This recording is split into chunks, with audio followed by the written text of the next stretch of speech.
অনুভৱ কৰা এটা কাহিনী মই আৰম্ভণিতে ক'ব বিচাৰিছোঁ। পৰিয়ালটো আছিল বৃন্দাবনৰ। সেই পৰিয়ালটোত 4গৰাকী ল'ৰা, তেওঁলোকৰ 4গৰাকী সন্তান। তাৰ 3গৰাকী খুব শিক্ষিত,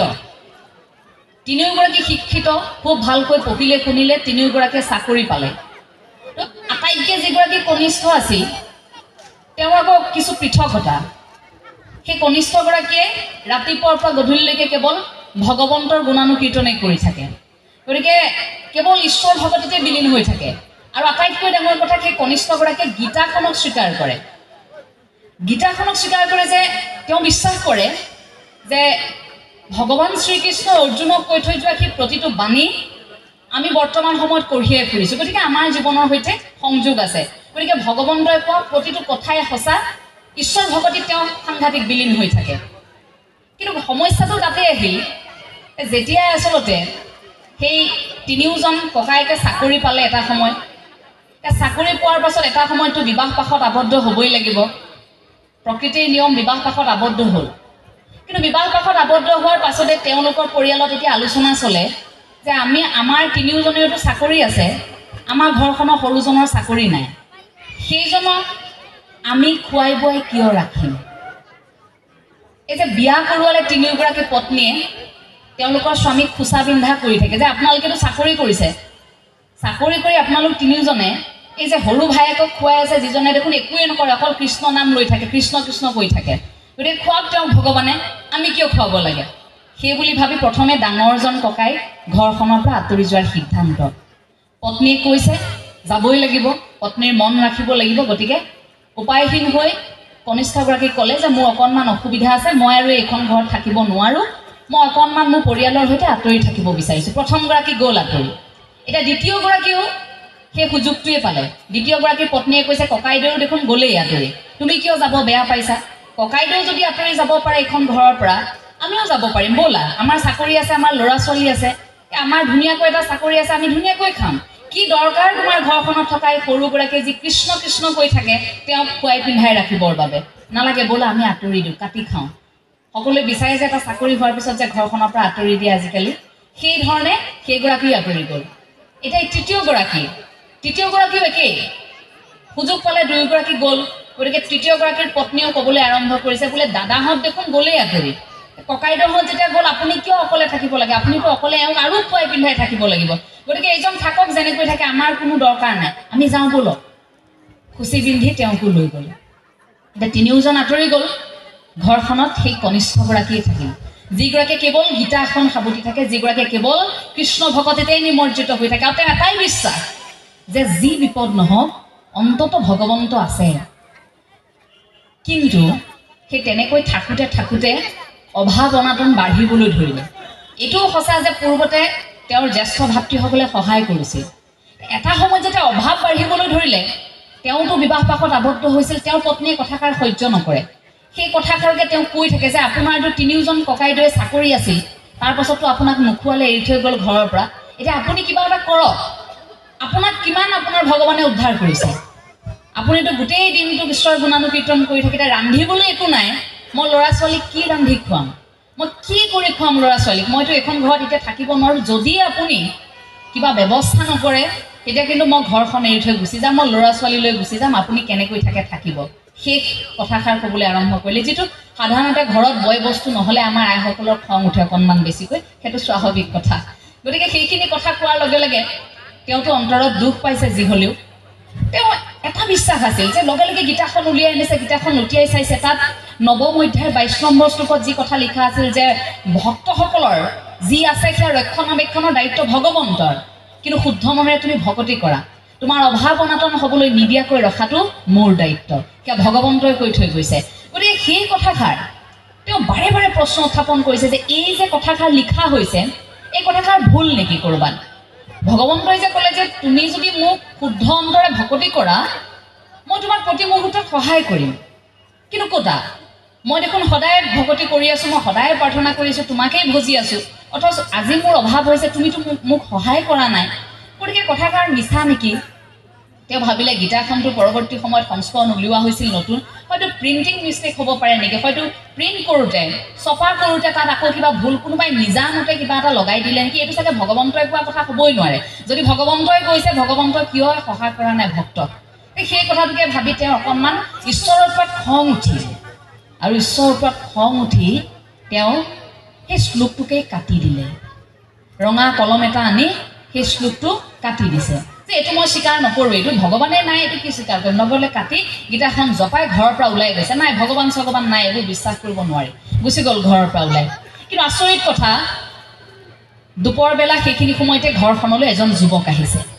সুদৰ্শন এগৰাকী যুৱক। সেই যুৱকগৰাকী ঘৰখনলৈ আহিছে, আইগৰাকীক মাতিছে, আইগৰাকী ঘৰৰ ভিতৰৰ পৰা ওলাই আহিছে। যুৱকগৰাকীৰ আকৌ উঠেৰে তেজ ওলাই আছে, ইমান তেজ ওলাই আছে দেখিতো আইগৰাকী আচৰিত যে আমাৰ ঘৰলৈ যুৱক এজন আহিছে, আৰু যুৱকজনে দুখ পাই আহিছে। তেওঁক লগে লগে ক'লে যে আহকচোন, আহক, আপুনি ভিতৰলৈ আহক, কি হৈছে কওকচোন। বোলে মই বেছি দেৰি কৰিব নোৱাৰোঁ আই, মই আপোনাৰ ওচৰলৈ এটা কাম লৈ আহিছোঁ। বোলে কি কাম? মই অকণমান বয় বস্তু আনিছিলোঁ কিবা কিবি আপোনালোকৰ বাবে, সেই সামগ্ৰীখিনি মই আপোনাক দিবলৈ আহিছোঁ। এতিয়া আইগৰাকীয়ে কৈছে কি সামগ্ৰী? বোলে নহয়, আপোনাৰ স্বামীয়ে মোক দি পঠোৱা সামগ্ৰী, আপোনাৰ স্বামী মোৰ গুৰু, গতিকে গুৰুৱে এইখিনি মোক দিবলৈ দিছে, মই দিবলৈ আহিছোঁ। তেতিয়াতো আইগৰাকীৰ সন্দেহ হ'ল, বোলে গুৰু, মোৰ স্বামীয়েতো কাকো শিষ্যত্ব প্ৰদান কৰা নাই,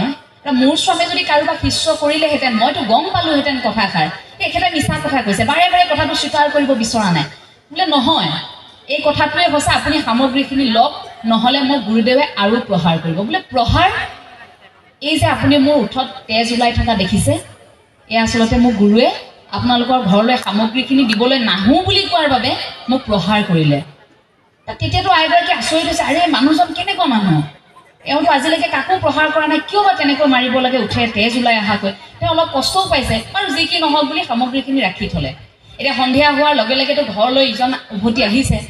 বাপ ঘৰলৈ উভতি আহি দেখিছে যে আইগৰাকী আজি মাত কথা মিঠা, ভাল ব্যৱহাৰ,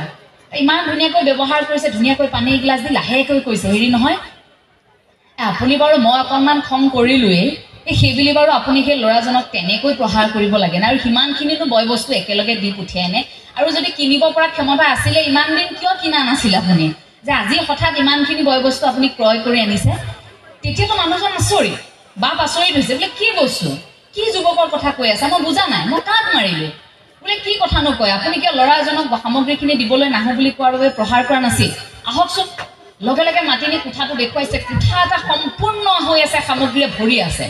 বহুদিন তেওঁলোকে উদৰপূৰাই খাব পাৰিব সেই সামগ্ৰীখিনিৰে। তেতিয়া তেওঁ আচৰিত হৈছে, বোলে কোৱাচোন যুৱকগৰাকীৰ বিষয়ে। বোলে ইমান সুন্দৰ আছিল যুৱকগৰাকী, কিন্তু আচৰিত কথা, উঠেৰে তেজ ওলাই আছিল, আপুনি প্ৰহাৰ কৰা সেয়া তেজ শুকুৱাই নাছিল। লগে লগে তেওঁ দৌৰি গৈছে, সেই যে সামৰি থৈছিল গীতাখন উলিয়াই আনিছে, উলিয়াই আনি সেই শ্লোকটো তেওঁ চাইছে, আৰু তেওঁৰ চকুলো বাগৰি আহিছে। সেই যে ৰঙা চিয়াহীৰে শ্লোকটো ভগৱন্ত নাই বুলি অভিযোগ কৰি যে কাটি দিছিল, তেওঁ বুজিবলৈ বাকী নাথাকিল যে দিনত অহা সেই যুৱকগৰাকী ভগৱন্তৰ বাহিৰে আন কোনো নহয়। গতিকে ভগৱন্তৰ ৰূপ ধৰি সেইগৰাকী যুৱকেই যে তেওঁ ঘৰলৈ আহিছে, সেই কথা বুজিবলৈ তেওঁৰ সময় নালাগিল। তেওঁ চকুলো বাগৰি আহিছে, আৰু ভগৱন্তক এটাই কৈছে যে প্ৰভু, মই অকণমান সময় কিবা এটা নাপাওঁতেই তোমাক অভিযোগ কৰিলোঁ, অকণমান সময় কিবা এটা নাপাওঁতেই তোমাৰ বিৰুদ্ধে মই খুব উজাৰিলোঁ যে তুমি মিছা কথা কৈছা, কিন্তু তুমি দেখোন সঁচাকৈ আহিলা, মোৰ ভুল হৈ গ'ল, মোক ক্ষমা কৰা প্ৰভু, এইবুলি অকল কান্দিছে। আৰু লগে লগে সেই ৰঙা দাগবোৰ বগাৰে আকৌ মচি দিছে। সেই যে ওঠত তেজ ওলাই আছিল, সেয়া ৰঙা চিয়াহীৰে কাটি দিয়াৰ বাবে সেই যুৱকগৰাকীৰ তেজ ওলাই আছিল। কথাখিনি কাল্পনিক, কিন্তু এই কথাখিনিয়ে আপোনাক মোক ঈশ্বৰৰ কথা অনুভৱ কৰায়, যে আপোনাক মোকো বহু সময়ত ঈশ্বৰে তেনেধৰণে আচলতে প্ৰমাণ দি থাকে। ঈশ্বৰ আপোনাৰ মোৰ জীৱনৰ সৈতে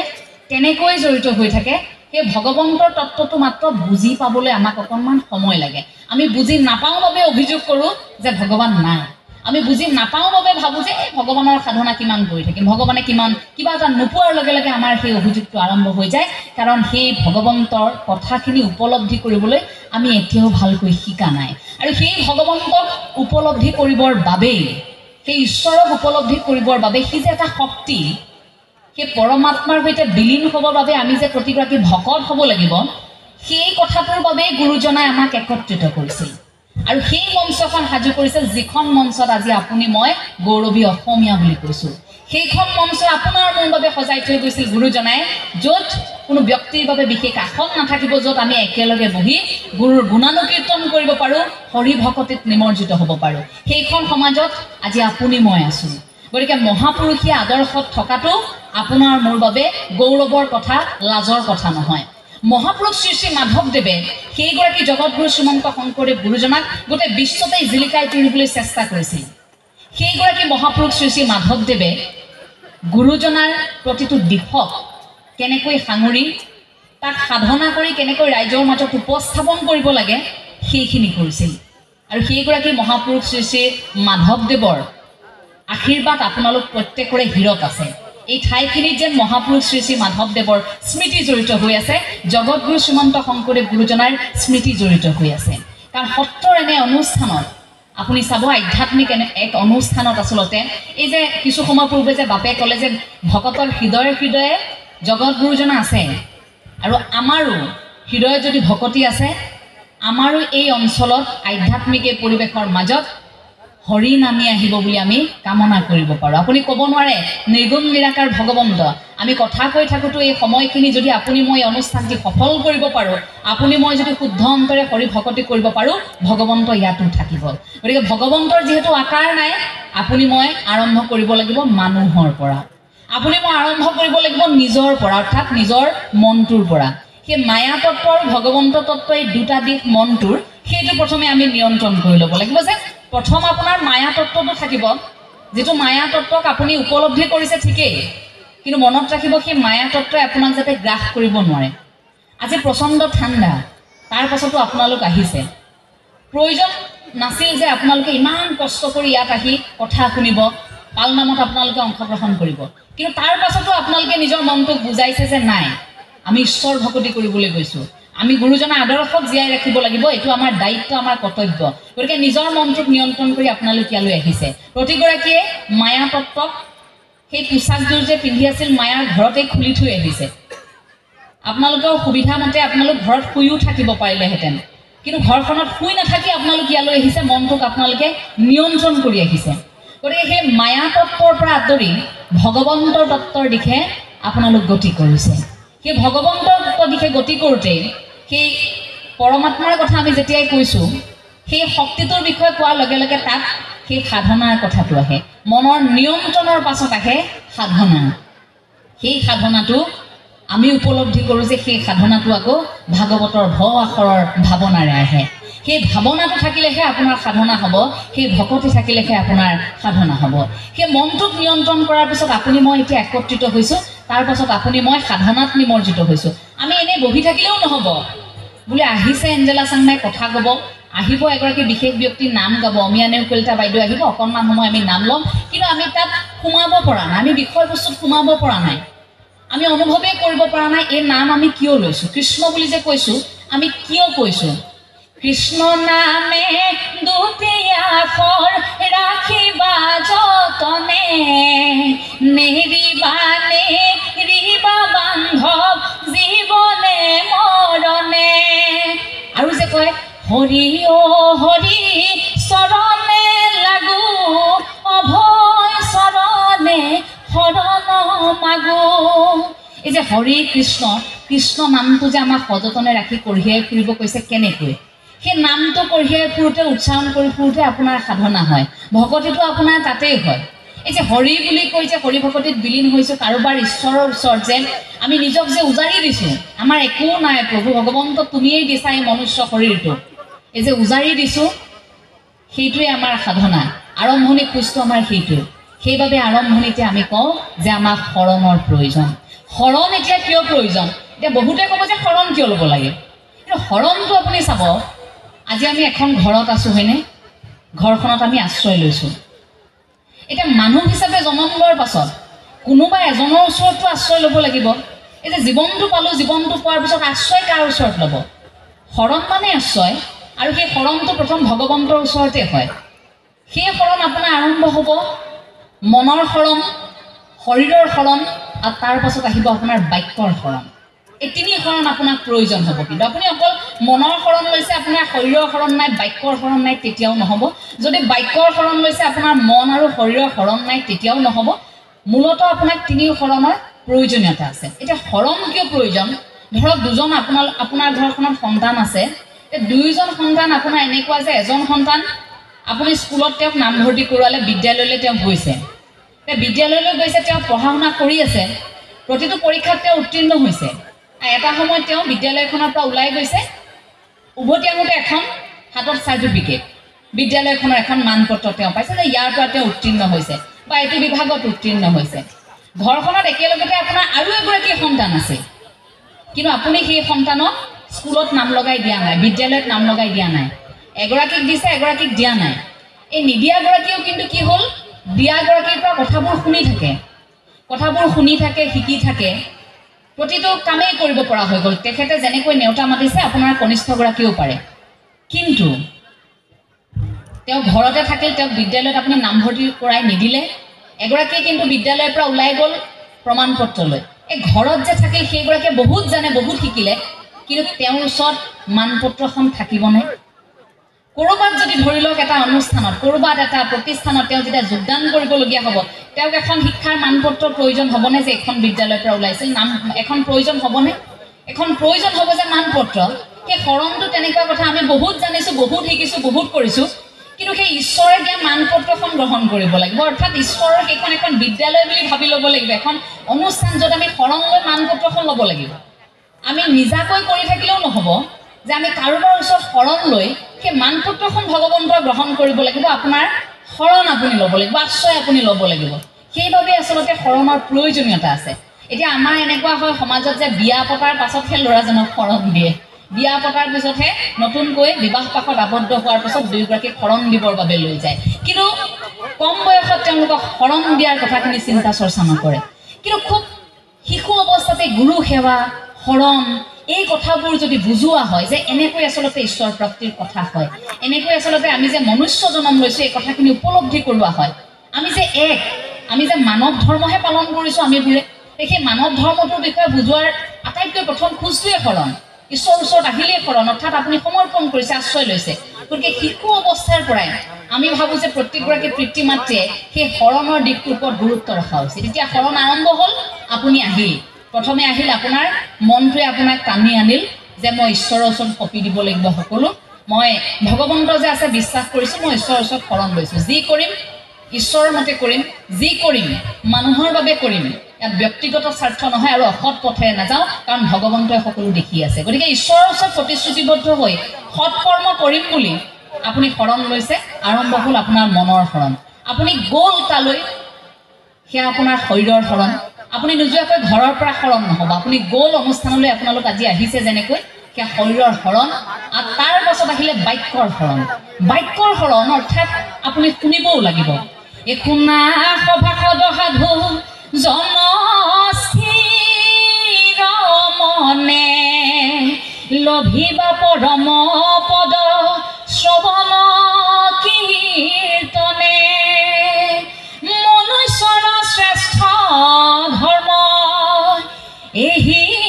মানে মাত্ৰ দেখিও বিচাৰি মহা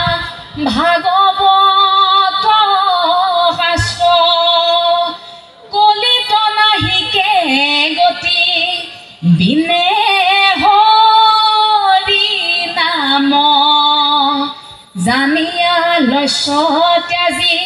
বোলা ৰাম ৰাম হৰি ৰাম ৰাম ৰাম ৰাম এই যে ভাগৱত শাস্ত্ৰৰ কথা আমি শুনিম এতিয়া কথা শুনিলেহে গৈছে মনৰ সংশয় কিন্তু ভগৱন্তই অৰ্জুনক কৈ থৈ গৈছিল যে তুমি শুনিব লাগিব শুনি তুমি যোৱা আগবাঢ়ি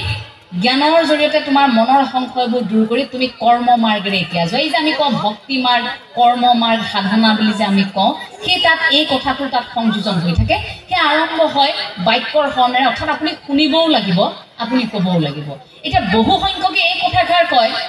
যে ভাগৱত পাঠ কৰি আছে ভাগৱত শুনিনো সি কিমান ভাল হৈছে এই প্ৰাৰ্থনা গাই আছে বৰ একেবাৰে নামে মূৰত ধৰিছে ই নাম গাই কিডাল কৰিছে সমালোচনা কৰে হয়নে বেছিকৈ এতিয়া ময়ে বেছিকৈ এইটো ব্যক্তিগত কথা আমিয়ে যেতিয়া ঈশ্বৰৰ কথা বেছিকৈ ক'বলৈ আৰম্ভ কৰিছোঁ আমাকে আক্ৰমণ কৰিছে এইগৰাকী ভগৱানৰ বাহিৰে ক'বলগীয়া একো নাই নেকি গুৰুজনাৰ বাহিৰে ক'বলগীয়া একো নাই নেকি বুলি আমাক কয় কিন্তু এই ভগৱন্তৰ কথাত ইয়াত যে এটা সুকীয়া মাদকতা আছে ইয়াত যে এটা প্ৰাপ্তি আছে মানুহ হিচাপে আমি যে আপুনি মই একোৱেই নহয় ধূলিকণা আমি জীয়াই আছোঁ ঈশ্বৰৰ অনুগ্ৰহত সেইটো উপলব্ধি আমাৰ জীৱনৰ চৰম প্ৰাপ্তি আচলতে সেই কথাটোৰ বাবেহে আমাৰ কিন্তু এই যাত্ৰা গতিকে সেই বাক্যই ক্ৰিয়া নকৰে বুলি কোৱাসকলক মোৰ প্ৰশ্ন থাকে যদি টেঙা বুলি কোৱাৰ লগে লগে আপোনাৰ মুখত টেঙা পানী আহে যদি জ্বলা বুলি কোৱাৰ লগে লগে আপুনি অনুভৱ কৰে জ্বলা পুৰিছে সেই বুলি যদি আপুনি অনুভৱ কৰে যদি প্ৰচণ্ড গৰম বুলি কোৱাৰ লগে লগে আপুনি অলপ অনুভৱ কৰে গৰম বৰ বেছিকৈ ঠাণ্ডা দিনৰ বৰফ যদি আপুনি চাই থাকে মোবাইলতো যদি চাই আছে দৃশ্য চাই থকাৰ লগে লগে আপুনি অকণমান অনুভৱ কৰে নে অকণমান সময়ৰ বাবে হিট এই ধৰণৰ অনুভৱ এটা থাকে টেঙা জ্বলা বুলি কোৱাৰ লগে লগে এইটো বিজ্ঞানসন্মত কথা আমাৰ মুখলৈ পানী আহে বেছিকৈ টেঙা বুলি কৈ থকাৰ লগে লগে যদি টেঙা বুলি কোৱাৰ লগে লগে জ্বলা বুলি কোৱাৰ লগে লগে তিতা বুলি কোৱাৰ লগে লগে মিঠা বুলি কোৱাৰ লগে লগে আপোনাৰ শৰীৰে ক্ৰিয়া কৰে তেন্তে কৃষ্ণ বুলি ক'লে মাধৱ বুলি ক'লে ৰাম বুলি ক'লে কিয় ক্ৰিয়া নকৰিব কৃষ্ণ বুলি ক'লে কিয় ক্ৰিয়া নকৰিব ও হৰি ও ৰাম বুলি ক'লে কিয় ক্ৰিয়া নকৰিব ভগৱন্তৰ নাম ল'লে ক্ৰিয়া কিয় নকৰিব কৰিব মাত্ৰ শুদ্ধ অন্তৰে আমি সেয়া নাম ল'বও জানিব লাগিব যে আমি নাম কেনেকৈ লৈছোঁ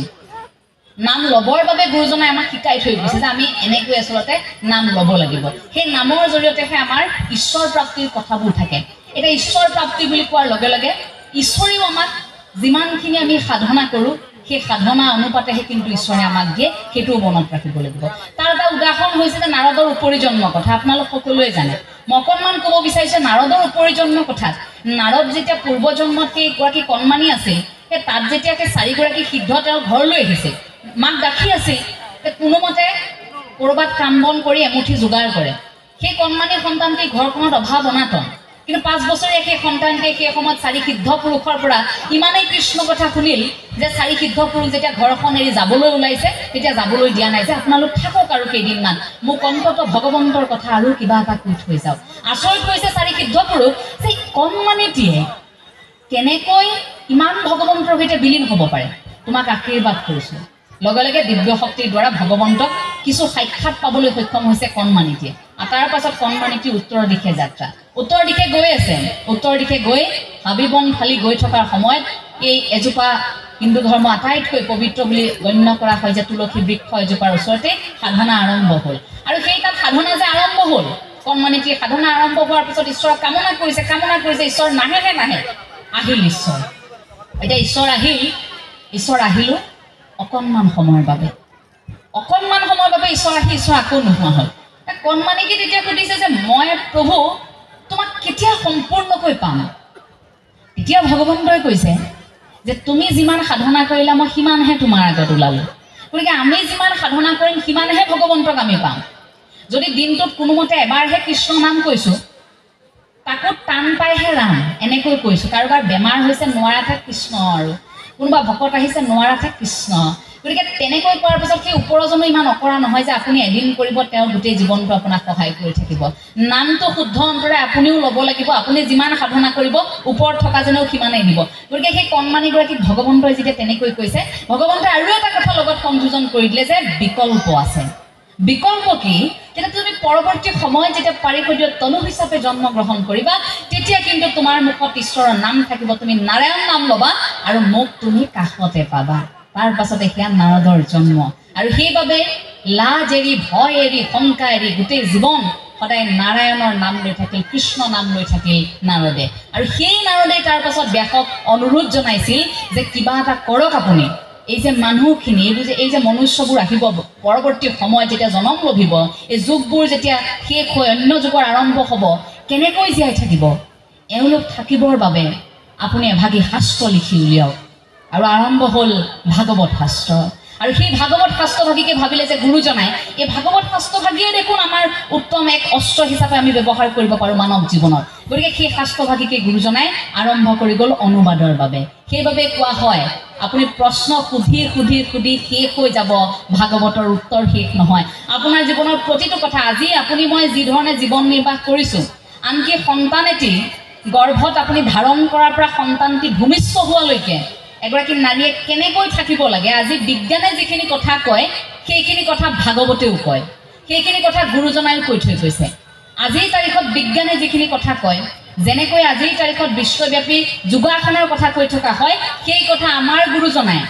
আজিৰ পৰা বহু বছৰ আগত আমাৰ গুৰুজনাই কৈ থৈ গ'ল কিন্তু আপুনি মই কৰবাত সেই কথাটো স্বীকাৰ কৰিবলৈ টান পাওঁ আমি টান পাওঁ যে গুৰুজনাই কৈ থৈ যোৱা সেইখিনি এতিয়া এলান ভুল আগত আপোনাৰ মোৰ একো আহে নাযায় আমি ভাবোঁ যে আমি নিজৰ কামটো কৰিলেই হ'ল আমিবোৰ এতিয়া কোনোবা এটা বন্ধ কোঠৰীত ব্যক্তিগত স্বাৰ্থত আপুনি মই এতিয়া সোমাই পৰিছোঁ সেই মহাপুৰুষী আদৰ্শটো জীয়াই ৰাখিবৰ বাবে আপুনি মই কিমানে কষ্ট কৰিছোঁ এইটো ডাঙৰ কথা আজি সকলো একত্ৰিত হৈছোঁ আমি ইয়াত নাম ল'ম বুলি আপোনালোকৰ সত্ৰৰ যিসমূহ পৰম্পৰা আছে আপোনালোকে সেইসমূহ পালন কৰিছে কিন্তু বুকুত হাত থৈ প্ৰতিগৰাকী ক'ব পাৰিবনে যে সঁচাকৈ আমি তিল মানুহ গুৰুজনাৰ আদৰ্শত আঘাত কৰা নাই আমি আজিলৈকে যি কৰিছোঁ গুৰুজনাৰ আদৰ্শত আঘাত নহনাকৈ আমি কৰিছোঁ এই প্ৰশ্নটো যদি প্ৰতিগৰাকীয়ে নিজক সোধে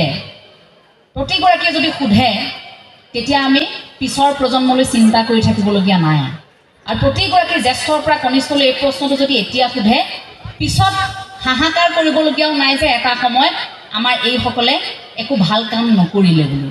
হাহাকাৰ কৰিবলগীয়া নাই যে নতুন প্ৰজন্মই আধ্যাত্মিকতাক বুজি নাপায় বুলি কাৰণ সমাজখন আমি সাজু কৰিছোঁ জ্যেষ্ঠসকলে সাজি থৈ যোৱা সমাজখন ইমানো শৃংখলিত নহয় যে কেৱল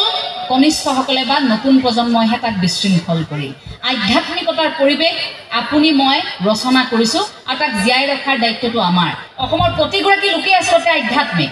কিন্তু বুজিবলৈ অকণমান মাত্ৰ সময়ৰ প্ৰয়োজন এই যে শৰণৰ কথা আপোনালোকক ক'লোঁ শৰণৰ লগে লগে মনৰ শৰণ বাক্যৰ শৰণ শৰীৰৰ শৰণৰ লগে লগে আমাৰ জীৱনশৈলীৰ কথাও কিন্তু এতিয়া চাব লাগিব আমিবোৰ এতিয়া অতি আধুনিক হ'বলৈ গৈ আছোঁ আৰু বিশ্বায়নৰ সময়ত আমি অতি আধুনিক হ'বলৈ গৈ থাকোঁতে এনেকুৱা হৈছে আমাৰ পুৰণিকলীয়া যিবোৰ নীতি নিয়ম সেইবোৰ আমি পালন কৰিবলৈ অকণমান বেয়া পাওঁ আৰু অতি আধুনিক হ'বলৈ গৈ থকা এই স্বভাৱবোৰৰ বাবে আমি ক'ৰবাত আমাৰ শিপাডাল আমি পাহৰি গৈছোঁ খাদ্য আমি কি খাইছোঁ যদি আধ্যাত্মিকতাৰ দৃষ্টিভংগীৰে আপুনি চায় প্ৰতিদিনে আপোনালোকৰ ঘৰত বিবিধ ব্যঞ্জন থাকে আপোনালোকে শৰীৰটোৰ বাবে ঠিকেই খাদ্য খায় কিন্তু মনৰ খাদ্য আৰু আধ্যাত্মিক খাদ্য আপোনালোক কিমানজনে খাইছে সেইটো ডাঙৰ কথা প্ৰতিগৰাকী আয়ে ক'ব পাৰিবনে যে আমাৰ ঘৰখনত আজি ঠিকেই মাছ মাংস ৰান্ধিলোঁ আমাৰ ঘৰখনত আজি এই পাচলি ৰান্ধিলোঁ কিন্তু আমাৰ ঘৰখনত আধ্যাত্মিক খাদ্য আমি কি ৰান্ধিছোঁ আধ্যাত্মিক খাদ্য আমাৰ সন্তানক আমি কি দিছোঁ মনৰ খাদ্য মোৰ স্বামীয়ে মোৰ সন্তানে কি খাবলৈ পাইছে মনৰ খাদ্য মানসিক সুস্থতাৰ বাবে খাদ্য সেই আধ্যাত্মিক খাদ্য জীৱ জন্তুৱে খাব নোৱাৰে আমিহে খাব পাৰোঁ আমিতো নিজকে জীৱশ্ৰেষ্ঠ বুলি কৈ থাকোঁ মোৰ এইটো প্ৰশ্ন থাকে যে আমি যে নিজক কওঁ জীৱশ্ৰেষ্ঠ এতিয়া বাকীবোৰ জীৱইতো তেনেকৈ অনুভৱো কৰিব নোৱাৰে কথাও ক'ব নোৱাৰে আমি যেনেকৈ বাক্য ব্যৱহাৰ কৰিছোঁ তেনেধৰণে সেইবোৰ জীৱ জন্তুৱেতো কোৱা নাই যে আমি শ্ৰেষ্ঠ বুলি আমিয়ে আমাক কৈছোঁ ক'ব লাগিব মানুহে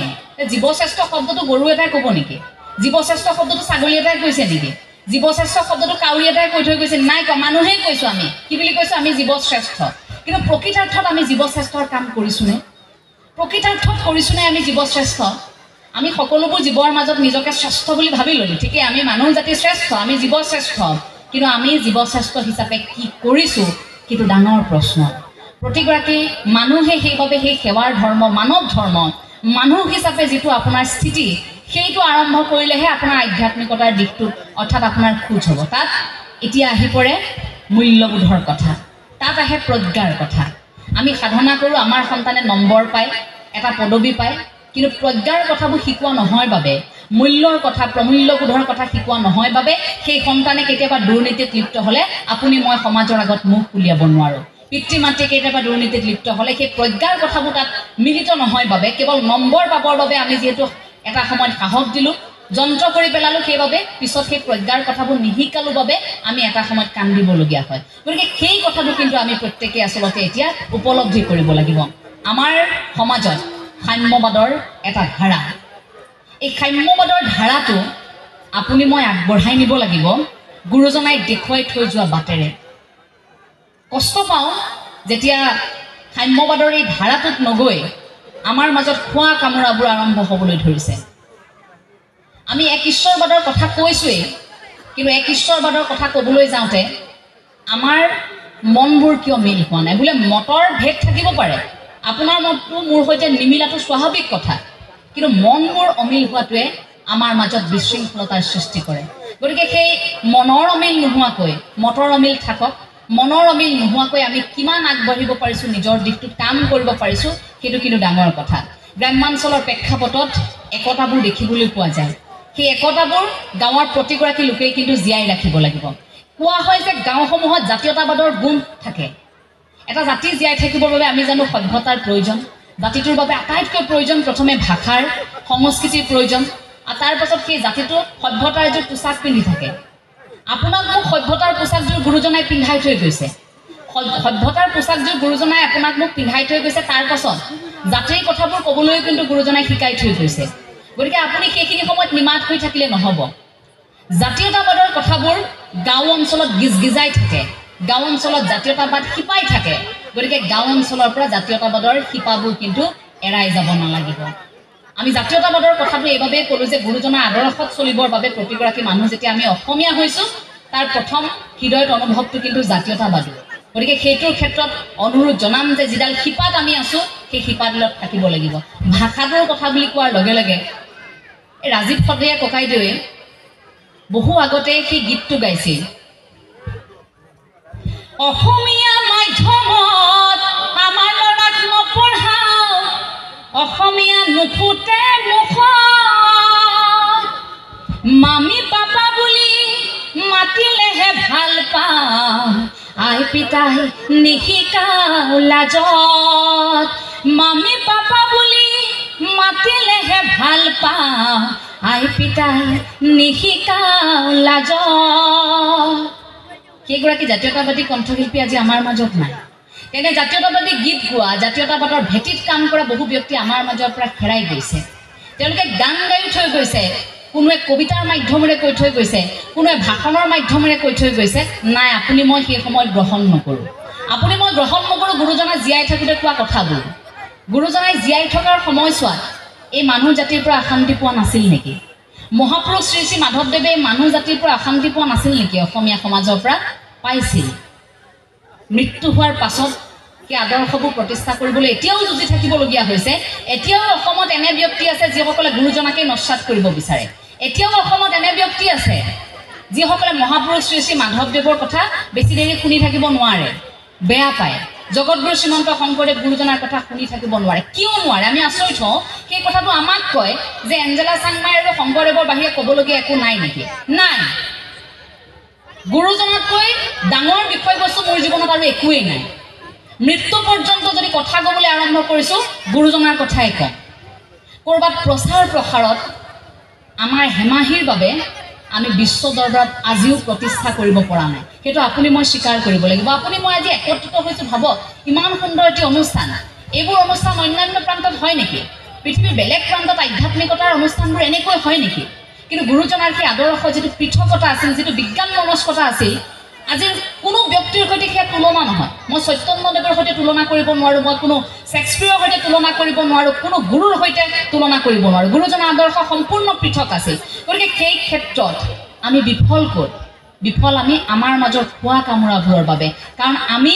পদক্ষেপবোৰ পৰিকল্পিতভাৱে শৃংখলাবদ্ধভাৱে গ্ৰহণ কৰিব নোৱাৰিলোঁ আমি কেৱল অনুষ্ঠান পাতিলোঁ বক্তা মাতিলোঁ ভাষণ দিবলৈ দিলোঁ তাৰ পাছত ফুটুকাৰ ফেন অনুষ্ঠান এটাত আমি বক্তা মাতিলোঁ ঠিকেই কথা পাতিলোঁ ঠিকেই আজি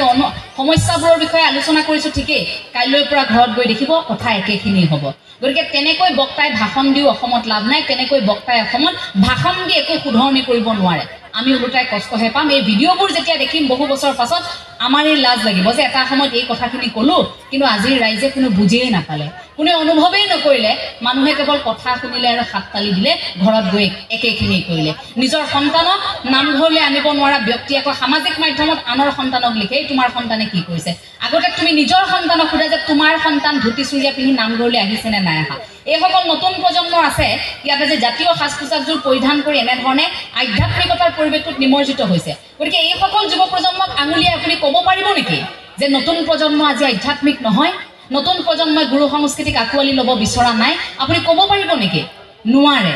এইসকল উদাহৰণ তেনেকৈ অসমৰ বহু প্ৰান্তত আজিৰ সময়ত আধ্যাত্মিকতাত জড়িত হৈ থকা বহু যুৱক যুৱতী আছে তেওঁলোককো এখন মঞ্চ দিয়াৰ কিন্তু সময় আহি পৰিছে এই মাইক্ৰফোনটো আমাৰ হাতত তুলি দিওঁতে মনত ৰাখিব আপোনালোকৰ চুবুৰীয়ে এনে বক্তা বহু আছে, গুৰু সংস্কৃতিক আপ্ৰাণ ভাল পোৱা এনে যুৱক যুৱতী বহু আছে। গতিকে সেই সকলকো কথা কোৱাৰ সুযোগ, সেই সকলকো কাম কৰাৰ সুযোগ, কাম কৰাৰ সেই সুযোগটো আমি প্ৰতিগৰাকীয়ে দিব লাগিব। তেতিয়া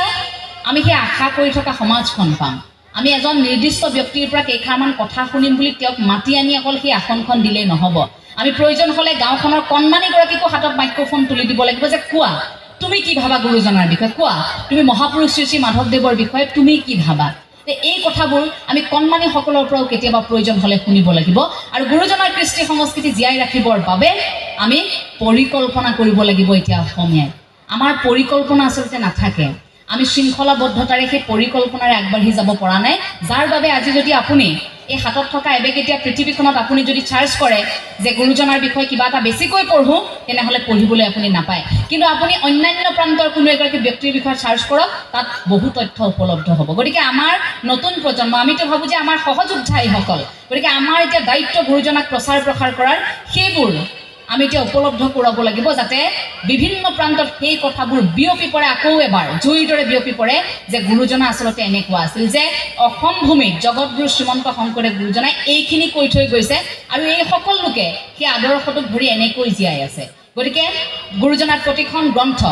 খুব উচ্চ মানদণ্ডৰে ইংৰাজীলৈ অনুবাদ কৰাটো আমাৰ প্ৰথম পদক্ষেপ। গতিকে সেই পদক্ষেপটো কৰিব লাগিব। আৰু প্ৰতিখন অনুষ্ঠানত এই যে প্ৰতীকী অৰ্থত হ'লেও গুৰু আসন এভাগি থকাটো খুব জৰুৰী। আজিকালি এনেকুৱা হৈছে যে অট্টালিকাটো ঠিকেই সাজে, কিন্তু গুৰু আসন এভাগ নাথাকে, ভগৱন্তৰ বাবে ঠাই অকণমান নাথাকে। ঘৰখনত আপুনি চাব দামী বস্তু এটা, বোলে এইটো বস্তু অমুকখন ৰাজ্যৰ পৰা মোৰ ল'ৰাই আনিছে, বোলে মোৰ ল'ৰাই এবাৰ চাকৰি পালে নহয়, এই আমুক সোণৰ আঙুঠি এটা দিছে। বোলে যদি সোধে চাওঁচোন ভাল কিতাপ এখন, যদি সোধে বোলে আপোনালোকৰ গোঁসাই ঘৰ বা ভগৱন্তৰ ঠাইখিনি, বোলে নাই, তেনেহ'লে বিপদ হোৱাৰ সময়খিনিত ভগৱন্তৰ ওচৰলৈ দৌৰি আহিলে হ'ব নেকি? আপোনাৰ ঘৰত থকা দামী অট্টালিকাটো ইমান টকা খৰচ কৰি আপুনি ইমান সুন্দৰ এটা ঘৰ বনাইছে, তাত বাৰু ভগৱন্তৰ বাবে অকণমান ঠাই আপুনি সাজিব নোৱাৰেনে? অকণমান ঠাই ঘৰখনৰ সন্মুখত আপুনি ৰাখিব নোৱাৰেনে? অকণমান কোঠাটোৰ ভিতৰত এটা কোণ আপুনি ঠিক কৰিব নোৱাৰেনে আপোনাৰ সন্তানৰ বাবে বা আপোনালোকৰ বাবে, যে য'ত আপুনি অন্ততঃ মনটো বেয়া লাগিলেও যে প্ৰভু মোৰ এনেকুৱা কিয় হৈছে বুলি এই প্ৰশ্নটো সুধিবৰ বাবে ভগৱন্তৰ ওচৰত সেই জেগাটো থাকক। সেই ঠাইখিনি প্ৰতিগৰাকী অসমীয়াই ৰাখিব লাগিব। পূৰ্বতে দেখিছিলোঁ সেই পৰিৱেশবোৰ, কিন্তু আজিকালি সেই পৰিৱেশবোৰ নোহোৱা হৈছে। ঈশ্বৰৰ বাবেও জাগা নোহোৱা হৈছে, ঠাই নোহোৱা হৈছে ভাবক। আৰু অথচ আমি ঈশ্বৰকৈ ঘূৰি ফুৰিছোঁ। বোলে ঈশ্বৰক আপুনি যি ৰূপত কামনা কৰিব সেই ৰূপতে আপুনি ঈশ্বৰক পাব। আপুনি গোটেই দিনটো ভগৱন্তক কামনা কৰিছে, ঈশ্বৰক আপুনি নাপাবও পাৰে। শুদ্ধ অন্তৰে আপুনি অকণমান সময় ভকতি কৰিছে, ঈশ্বৰক আপুনি পাব পাৰে। এটা চুৰ কৰি এনেকৈ আহি আছে, এঠাইত ভাগৱত ব্যাখ্যা হৈ আছে, ব্যাখ্যাকাৰে ভাগৱত ব্যাখ্যা কৰি আছে। এতিয়া চুৰটোৱে ৰাইজেতো খেদি আহিছে চুৰটোক। সি ভাবিছে যে ৰাইজৰ মাজতে সোমাই দিওঁ, ভাগৱতো চলি আছে, এইখিনি সময়ত ইমান আধ্যাত্মিক পৰিৱেশ, মোক কোনেও ইয়াত নামাৰে। এতিয়া চুৰটো এনেকুৱা মানুহৰ ভিৰতে কোনোবা এডোখৰত দিলে নহয় বহি। এতিয়া খেদি অহা মানুহখিনিয়েতো চুৰটোক বিচাৰি পোৱা নাই, চুৰটো ক'লৈ গ'ল। দেখিছে সন্মুখত ভাগৱত পাঠ চলি আছে, এতিয়া চুৰটোক ধৰিব নোৱাৰে সেইখিনিত। চুৰেও সেইখিনি সময়ত আৰু অভিনয় কৰোঁতে চুৰটো সঁচাকৈয়ে সেই ভগৱন্তৰ কথা শুনি ইমান বিলীন হৈ গ'ল, শুনি আছে কথা। এইফালে ভাগৱত ব্যাখ্যাকাৰে ব্যাখ্যা কৰি আছে, কৃষ্ণৰ কথা বৰ্ণনা কৰিছে, শ্যাম সুন্দৰৰ কথা কৈ আছে যে ভগৱন্ত আচলতে এনেকুৱা যে ভৰিত সোণৰ পায়েল পিন্ধি থাকে, ভৰিত সোণৰ নুপুৰ, কঁকালত এই কৰধনি পিন্ধি থাকে, ডিঙিত সোণৰ গলপতা, মূৰত সেই কিৰীটি থাকে, ময়ূৰ পাখি থাকে, সোণ লাগি থাকে। গতিকে সোণ খটোৱা সম্পূৰ্ণ তলৰ পৰা ওপৰলৈকে গোটেই ভগৱন্ত জিলিকি থাকে সোণ ৰূপেৰে। এনেকৈ আচলতে শ্যাম সুন্দৰ ইমান সুন্দৰ এটা চেহেৰা লৈ থাকে। এতিয়া চোৰৰ মনটোতো চোৰতে থাকিব। চোৰে ভাবিছে যে আয়ো দেখি মই ইমান দিন কাক বিচাৰি আছিলোঁ, কাৰ ঘৰত মই চুৰ কৰিছিলোঁ, এইজনক পালে দেখোন মোৰ এতিয়া গোটেই জীৱনে ঠিক হৈ যাব। ভাবিছে এইজনটো সোণ তলে ওপৰত সোণ পিন্ধি থাকে। তেওঁ তেতিয়ালৈকে ভবাই নাই যে ভগৱন্তৰ কথা কৈ আছে। চোৰে ভাবিছে যে কি এবাৰ যদি কিবাকে লগ পাই যাওঁ, এই শ্যাম সুন্দৰ বোলাজনক ক'ত থাকে এতিয়া তেওঁ ৰৈ আছে ভাগৱত শেষ হোৱালৈ। ভাগৱত শেষ হ'ল, ভাগৱত শেষ হোৱাৰ লগে লগে ভাগৱত ব্যাখ্যাকাৰৰ কাষলৈ আহিছে, বোলে হেৰি নহয় প্ৰভু, আপুনি এতিয়া কথা কওকচোন, আপুনি যে ক'লে যে এই সোণ ৰূপ পিন্ধি থকা এইজন ক'ত থাকে তেওঁ বোলে কি ভাবিলে আয়ো দেহি একে নিমজ্জিত হৈ গৈছে পাঠত। ভাবিলে তেওঁতো ভবাই নাই এতিয়ালৈকে যে চোৰ। বোলে কিয় বৃন্দাবনত থাকে, ধুনীয়াকৈ কৈছে বৃন্দাবনত থাকে। মই এতিয়া গ'লে পামনে সুধিছে চোৰটোৱে। পাব, এতিয়াতো সন্ধিয়া হ'ল, আপুনি গৈ থাককচোন আগভাগলৈ। কেনেকৈ যাম? আপুনি বাছেৰেও যাব পাৰে, খোজকাঢ়িও যাব পাৰে, আপুনি ৰেলেৰেও যাব পাৰে। তেওঁ ভাবিছে যে ভগৱন্তক কামনা কৰিছে হয়তো, কিন্তু চোৰটোৱে ভাবিছে যে তেওঁ কিবাকে যদি পাই যাওক হৈ গ'ল আৰু জীৱন সুখেৰে আৰু বাকী চোৱা। লগে লগে একদম আৰম্ভ কৰিছে যাত্ৰা এতিয়া বৃন্দাবন পালেগে এতিয়া নাই নহয় কৃষ্ণ তাত শ্যাম সুন্দৰ নাই বিচাৰিছেহে বিচাৰিছে ইফালে বিচাৰিছে সিফালে বিচাৰিছে নাই অলিয়া বলিয়া হৈ ঘূৰিছে বাটে বাটে ঘূৰি পোৱা মানুহবোৰক সুধিছে যে বোলে শ্যাম সুন্দৰ ক'ত আছে ভগৱন্ত ক'ত আছে মানুহবোৰে ভাবিছে হে ভগৱানক বিচাৰি আহিছে ভগৱানকো চিনি নাপায় নে মানে শ্যাম সুন্দৰকো চিনি নাপায় নে বুলি ভাবিছে